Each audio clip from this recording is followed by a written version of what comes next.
أعوذ بالله من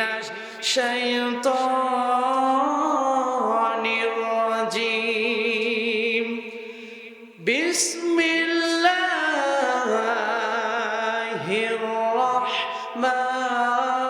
الرحمن الرحيم يا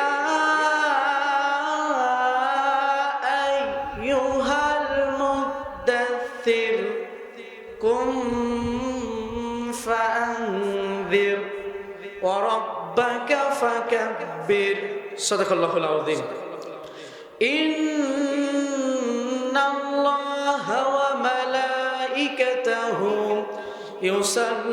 يصلون على النبي يا أيها الذين آمنوا صلوا عليه وسلموا تسليما اللهم ভাই একটু রিভাইভ করেন তো وعلى آل سيدنا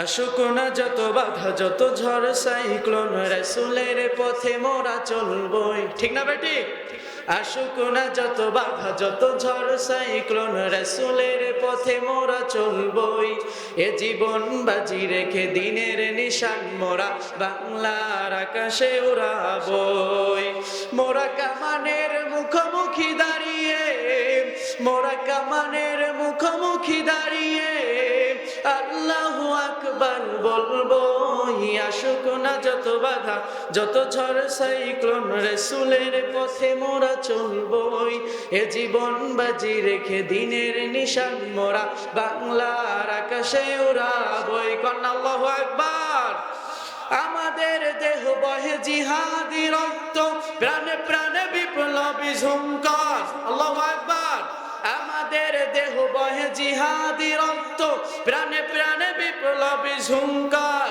তাকবীরে তাকবীরে বাতিলের মসনদ কত ভেঙে করেছি চুরমার কত ভেঙে করেছি চুরমার এই শির অবনত আল্লাহর কাছে শুধু নয় কোন তাগুতের কাছে ঠিক না বেটে এই শির অবনত আল্লাহর কাছে শুধু নয় কোন তাগুতের কাছে শহীদি কাফেলা নিয়ে যাব একদিন জানি মাকসুদ মঞ্জিল পৌঁছে মাকসুদ মঞ্জিল পৌঁছে আমাদের ছোট্ট হৃদয়ে আমাদের ছোট্ট হৃদয়ে রাসূলের প্রেম ছবি আঁকবই আসুক না যত বাধা যত ঝড় সাইক্লোন রাসূলের পথে মোরা চলবই এ জীবন বাজি রেখে দিনের নিশান মোরা বাংলার আকাশে উড়াবই লা ইলাহা একটু জবান ছেড়ে দিয়ে বলেন লা ইলাহা লা ইলাহা ইল্লাল্লাহু মুহাম্মাদুর রাসূলুল্লাহ সাল্লাল্লাহু আলাইহি ওয়াসাল্লাম পাঁচপোতা যুব কমিটি কর্তৃক আয়োজিত আজকে সিরাতুন নবী সাল্লাল্লাহু আলাইহি ওয়াসাল্লাম মাহফিলে সম্মানিত সভাপতি আল্লাহ পাক রব্বুল আলামিন তার গোলামকে কোরআনের জন্য কবুল করুক বারাকাল্লাহু ফি হায়াতি সকলেই পড়েন আল্লাহুম্মা আমিন আজকে মাহফিলের সম্মানিত প্রধান আলোচক আমাদের একান্ত বড় ভাই জনাব হযরত মাওলানা মনিরুল ইসলাম ফারুকী সাহেব আল্লাহ পাক তার গোলামকে দ্বীনের জন্য ইসলামের জন্য কবুল করুক চিৎকার দিয়ে পড়ছি আল্লাহুম্মা আমিন আজকে মাহফিলের দ্বিতীয় আলোচক আমার কলিজারি ভাই হাফেজ মাওলানা আমিনুর রহমান আজাদি আমার ইতিপূর্বে আলোচনা করেছেন আমার শ্রদ্ধেয় বড় ভাই যার কথা যার প্রশংসা আমি না বলে শেষ করতে পারবো না আল্লাহ পাক রব্বুল আলামিন সকলকে কোরআনের জন্য কবুল করেন সকলেই পড়ছি আল্লাহুম্মা আমিন এরপরে যারা আলোচনা করবেন আমার পাশে বসা সম্মানিত ইমাম সাহেব সামনে উপবিষ্ট দিনদার পরেশগার মুত্তাকি ভাই বাবা জিরা পদ্মার আড়ালে অন্তর্গত মা ও বোনেরা সকলকে ইসলামের রীতি অনুযায়ী আবারও সালাম পরিবেশন করতে চলেছি আশা করি সালামের উত্তরটা একটু জোরে সোরে দিবেন আসসালামু আলাইকুম ওয়া রাহমাতুল্লাহি ওয়া বারাকাতুহু শুকরিয়া জ্ঞাপন করছি সেই মহান মালিকের দরবারে, যে মহান মালিক আপনাকে আমাকে বড় মায়া করে দয়া করে আজকের মাহফিলে আসার এবং বসার তৌফিক দান করছেন। এজন্য আপনারা খুশি না বেজার? আরো জোরে কোন, খুশি না বেজার? যদি হয়ে থাকেন খুশি, মুখে নিয়ে হাসি, সকলে উঁচু করে আল্লাহ জবানটা ছেড়ে দিয়ে বলছি আলহামদুলিল্লাহ। দুরূদ ও সালাম পেশ করছি মানবতার মুক্তির দূত বিশ্বনবী বিশ্বনেতা আকা ইনামদার তাজদারে মদিনা, সকলে জবানটা ছেড়ে দিয়ে পড়ছি সাল্লাল্লাহু আলাইহি ওয়াসাল্লাম। মাগফিরাত কামনা করছি সেই সকল মত্তে মুজাহিদ ভাইদের জন্য যারা দ্বীনের জন্য, কোরআনের জন্য, ইসলামের জন্য বুকের তাজা রক্তটুকু জমিনে ঢেলে দিয়ে শহীদ হয়েছেন। আল্লাহ পাক রব্বুল আলামিন যেন সেই সমস্ত ভাইদেরকে জান্নাতের সর্বোচ্চ মাকাম দান করেন, সকলেই করছি আল্লাহুম্মা আমিন। সম্মানিত ভাই ও বাবাজিরা, বলেন তো আজকে কিসের মাহফিল? সিরাতুন নবী সাল্লাল্লাহু আলাইহি ওয়াসাল্লাম মাহফিল। এখন আসেন, এই সিরাত শব্দের অর্থ কি? একটা প্রশ্ন আছে না নাই? আরো জোরে কোন, আছে না নাই? সিরাত শব্দের অর্থ হচ্ছে নবী করিম সাল্লাল্লাহু আলাইহি ওয়াসাল্লামের জীবনী, তার চরিত্র, তার জন্ম বৃত্তান্ত নিয়ে আলোচনা। আল্লাহু আকবার। আমার ভাইরা, এখন আসেন, এই সম্পর্কে যদি আলোচনা করা হয় কিছু মানুষ দেখবেন সহ্য করতে পারবে। আমার ভাইরা, আপনাদের পাশের বাজারের নাম কি? পাশের বাজারের নাম কি? পাঁচপোতা। এখন পাঁচপোতা মাছ বাজারে যদি আপনি আমি মাছ বলেন, তরকারি বলেন, কিছু কিনতে যায়, এখন ওই তরকারি মাছটা ভালো নাকি খারাপ, তার একটা কোয়ালিটি, একটা বৈশিষ্ট্য থাকবে কি থাকবে না? আরো জোরে কোন, আরো জোরে। থাকবে। যদি মাছটা পচা হয়, দুর্গন্ধ থাকবে, কেনকুটা একটু সমস্যা থাকবে, আর ভালো হলে কিছু বৈশিষ্ট্য থাকবে। ঠিক তেমনি ইমানদার মুমিন বান্দাদেরও কিছু বৈশিষ্ট্য থাকবে কি থাকবে না? আল্লাহ পাক রব্বুল আলামিন কোরআনুল কারীমের ভিতরে বলছেন, ইন্নামাল মুমিনুনা আল্লাযীনা ইযা যুকিরাল্লাহ ওয়াজিলাত কুলুবুহুম ওয়া ইযা তুলিয়াত আলাইহিম আয়াতুহু যাদাতুহুম ঈমানা। আর ঈমানদার যারা কোরআন শোনার সঙ্গে সঙ্গে প্রভুর ভয়ে, রবের ভয়ে তাদের অন্তরটা কম্পিত হতে থাকবে। আল্লাহর নবী যখন কোরআন বলেছেন, সাহাবী ওমরের অন্তরটা কিন্তু শীতল হয়েছে। ওই একই কোরআন আবু জাহেলও শুনেছে, ওর শয়তানি কিন্তু আরো বেড়ে গেছে। কথা বল না কেন? আল্লাহ দলিল দিচ্ছেন, ওয়াকালাল্লাযীনা কাফারু লা তাসমাউ লিহাযাল কুরআন ওয়ালগাউ ফি। সুতরাং কাফের যারা, কোরআন ওরা সহ্য করতে পারবে না, যেখানে এই কোরআনের আলোচনা হবে সেখানে ওরা বাধা দেবে। সুতরাং এখান থেকে একটা কথা স্পষ্ট প্রমাণিত হয়, ইমানদার যারা, মুমিন যারা কোরআন শোনার সঙ্গে সঙ্গে তাদের অন্তরটা প্রকম্পিত হবে রবের ভয়ে, আল্লাহর ভয়ে। আর কাফের যারা কোরআন শোনার সঙ্গে সঙ্গে তাদের অন্তরের ভিতরে আরো শয়তানি বেশি বেশি সৃষ্টি হবে। আমার ভাইরা, আসেন মূল আলোচনার ভিতরে চলে যাই। আজকে আমরা এমন একটা মানুষের জীবনী সম্পর্কে শুনতে এসেছি, যে মানুষের স্বয়ং সার্টিফিকেট আমার আল্লাহ দিয়েছেন। আল্লাহু আকবার।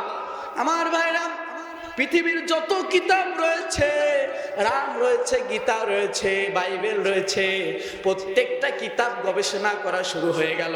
প্রত্যেকটা কিতাব যখন গবেষণা করা শেষ হয়ে গেল, প্রত্যেকটা কিতাব গবেষণা করে দেখা গেল প্রত্যেকটা কিতাবের ভিতরে আমার নবীর চরিত্রের কথা অ্যানালগ কায়দায় বর্ণনা করা হয়েছে, কিন্তু আমার আল্লাহ কুরআনুল পাকের ভিতরে আমার নবীর চরিত্রের কথা ডাইরেক্ট আলোচনা করে দিয়েছে। আল্লাহ বলছেন, লাকাদ কানা লাকুম ফি রাসূলিল্লাহি উসওয়াতুন হাসানা। আল্লাহু আকবার। নিশ্চয় আমি রাসূলকে প্রেরণ করেছি উত্তম আদর্শের ভিতরে। আমি এমন এক নেতা পেয়েছি, যে নেতার ভিতরে একটা ফুলের দাগও কেউ দিতে পারবে। আল্লাহু আকবার। আমার ভাইরা, এবার আসেন, আমি যে আয়াত তেলাওয়াত করেছি ধাপে ধাপে তার দিকে যাব। আমি আপনাদের সামনে পবিত্র কুরআনুল কারীমের 114টি সূরার ভিতর থেকে 74 নম্বর সূরা, বলেন তো কয় নম্বর সূরা? 74 নম্বর সূরা, সূরা মুদ্দাসসির থেকে 1 নম্বরতে আয়াত তেলাওয়াত করেছি। প্রিয় ভাইরা আমার, কুরআনুল কারীমের তাফসীর বুঝতে গেলে 5টি বিষয় আমাকে জানতে হবে। কয়টি? 5টি বিষয়। 1 নম্বর সূরার পরিচিতি। সূরার পরিচিতির দিকে আমরা এখন যাব না, যেহেতু মেহমান চলে আসছে। সূরার অর্থ বলেই শেষ করে দেব। আমার ভাইরা, এই সূরাটি 74 নম্বর সূরা। এর রুকু আছে 56, এর আয়াত আছে 56টি, রুকু আছে 2টি। আমার ভাইরা, আসেন এই সূরায় আমার আল্লাহ কি বলছেন। লিল্লাহি তাকবীর। দ্বিতীয় বক্তার আগমন। নারায়ে তাকবীর। পাঁচপোতাবাসীর পক্ষ থেকে নারায়ে তাকবীর। আমার ভাইরা অর্থ বলাই শেষ করে দিচ্ছি। আল্লাহ পাক রব্বুল আলামিন কোরআনুল কারীমের ভিতরে বলছেন, ইয়া আইয়ুহাল মুদ্দাসসির। আল্লাহ পাক রব্বুল আলামিন বলছেন, ইয়া আইয়ুহাল মুদ্দাসসির, হে কম্বল মুড়ি দেওয়া শায়িত ব্যক্তি, কুম ফাআনদির, ওঠো, আর বসে থাকার সময় নাই। কুম ফাআনদির, ওঠো, ও রব্বাকা ফাকাব্বির, তোমার রবের বরত্ব প্রচার করো। আল্লাহু আকবার বলেন। আল্লাহ কি বলছেন? আমার নবীকে জানিয়ে দিচ্ছেন, ও রব্বাকা ফাকাব্বির, আপনি আপনার রবের দেওয়া জীবন বিধান প্রচার করো। আজকে গোটা দুনিয়ার দিকে তাকিয়ে দেখেন, যারা এই রবের বরত্ব প্রচার করতে যায় তাদের জন্য হামলা আছে, মামলা আছে। এই রবের বরত্ব প্রচার করতে গিয়ে আমার নবী তায়েফের ময়দানে তার দমদম মুবারক শহীদ করেছেন। এই রবের বরত্ব প্রচার করতে গিয়ে আমার নবী তায়েফের ময়দানে রক্ত ঝরিয়েছেন। আমার নবীর সম্মানে সূর্য ছায়া দিত, আমার নবীর সম্মানে মশাবাসী বসতো না। কিন্তু আমার আল্লাহ বলছেন, ও নবী, আপনি নবী হয়েছেন এটা আমার দেখার দরকার না, সব কথার একটাই কথা, লিউজহিরাহু আলা দ্বীনি কুল্লি। আল্লাহু আকবার বলেন। আমার ভাইরা শেষ করে দেবো যে কথা বলছিলাম। তাহলে ইয়া আইয়ুহাল মুদ্দাসসির, হে কম্বল মুড়ি দেওয়া শায়িত ব্যক্তি, কুম ফাআনদির, ওঠো, ও রব্বাকা ফাকাব্বির, তুমি তোমার রবের বরত্ব প্রচার করো। আল্লাহ নবীকে রবের বরত্ব প্রচার করতে বলছেন, আর আপনি আমি কি ফাও? আপনি আমার প্রচার করা লাগবে না। আমার ভাইরা একটা কথা খেয়াল করেন, এই রবের বরত্ব প্রচার করার জন্য যদি জীবন দিতে হয়, শহীদ হতে হয়, তবু বাতিল শক্তির কাছে মাথা নত করা যাবে না। এই রবের বরত্ব প্রচার করার জন্য আল্লাহ দেলোয়ার হোসেন সাঈদী জীবন দিয়েছেন। রবের বরত্ব প্রচার করার জন্য টেকনাফ থেকে তেতুলিয়া, রূপসা থেকে বাতুরিয়া, সুন্দরবন থেকে বান্দরবন, বুকের তাজা রক্ত যদি বাংলার জমিনে না দিতে হয়, কে কে রাজি আছেন? দু হাত তুলে আমার আল্লাহকে দেখায় দেন। নারায়ে তাকবীর। আল্লাহ পাক রব্বুল আলামিন আমাদের সকলকে কবুল করুক, সকলে বলে আল্লাহুম্মা আমিন। সম্মানিত ভাই বাবা, যা শানে নজুল এগুলো আর বলা হলো না, সরাসরি অর্থ বলে